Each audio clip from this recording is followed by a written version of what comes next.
శ్రీ లక్ష్మీ నరసింహస్వామి దేవాలయం అంతర్వేది. అంతర్వేది కాకినాడ నుండి 130 కిలోమీటర్లు, రాజమండ్రి నుండి 100 కిలోమీటర్లు మరియు అమలాపురం నుండి 65 కిలోమీటర్ల దూరంలో ఉంది. ఈ దారి చూడముచ్చటగా ఉంటుంది. ఒకప్పుడు శివుని పట్ల చేసిన అపచారాలకు ప్రాయశ్చితంగా బ్రహ్మ రుద్రయాగం చేయాలని నిశ్చయించుకున్నాడు. యాగానికి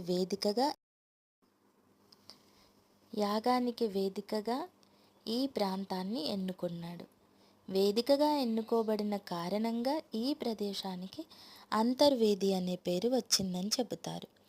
వశిష్ఠుడు ఇక్కడ యాగం చేసినందున ఇది అంతర్వేదిగా ప్రసిద్ధిగాంచింది.